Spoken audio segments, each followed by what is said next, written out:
Hey bitches! I'm back with my most controversial video yet.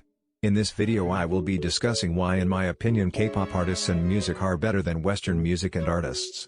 Disclaimer, all of these are just my opinion, so please don't come for me in the comments with that dumbassity. Now let's get into my reasonings.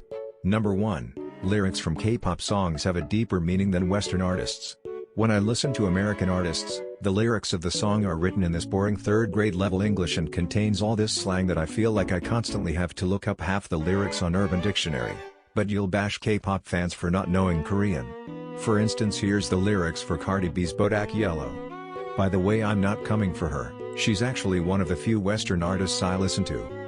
I get the money and go. This shit is hot like a stove. My pussy glitter is gold. Tell that little bitch play her role. I just don't roll no rolls. I just came up in a rave. I need to fill up the tank. No, I need to fill up the safe. I need to let all these hoes know that none of they niggas is safe. But on the other hand, when I read K-pop artists, I feel like I'm reading a Shakespeare-level poem. For instance, here's some lyrics from V's Stigma.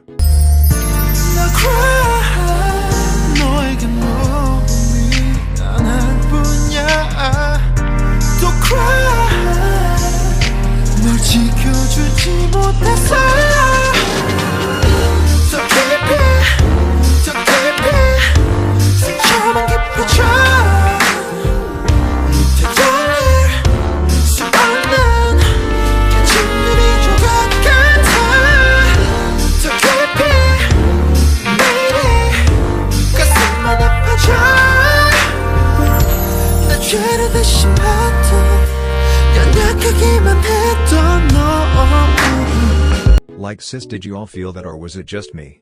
Also, I feel like most Western music, especially Western hip-hop and R&B, is all about SMD, sex, money and or drugs, while K-pop artists, especially groups like BTS, talk about topics like mental health, one psyche, self-love, and the celebration of youth.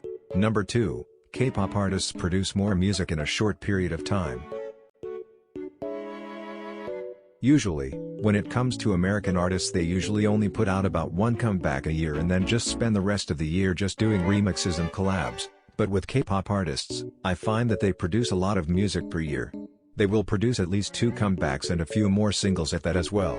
Oh, by the way, for non-K-pop fans who don't know, a comeback is when a group releases new music and promotes it for any period of time. Also, besides music, I feel like Western artists don't really promote their music as much as K-pop artists. What I mean is that usually when an artist comes out with new music, they usually just post about it on their social medias for about a few days or a week or 2 and that's it.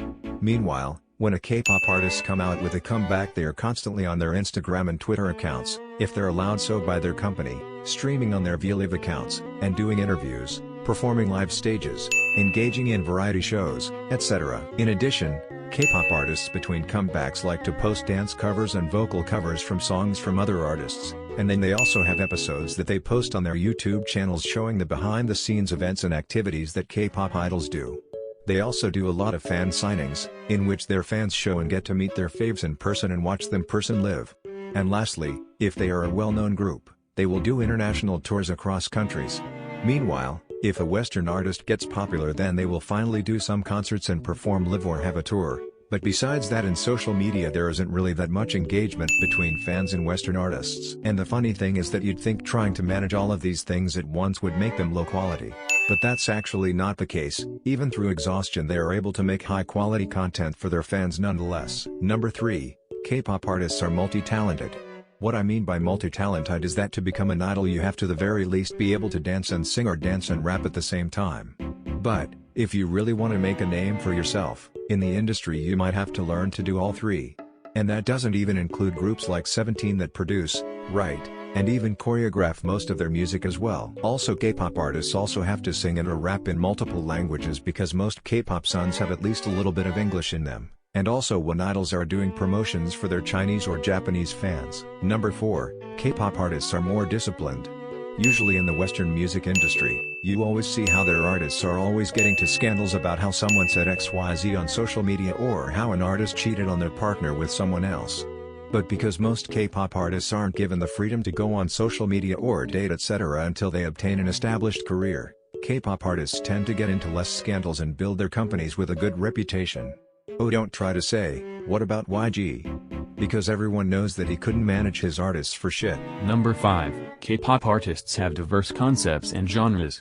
Usually, when I'm listening to albums from American artists I get bored because they're literally all the same genre, so it just gets super predictable. I understand that want to perfect their craft in that specific concept, but after a while it just gets boring. Like Sis.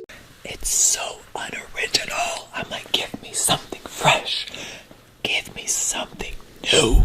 Meanwhile, K-pop groups like Red Velvet can go from bad boy to power up to really bad boy to sappy and to zimzalabim in the span of less than 2 years.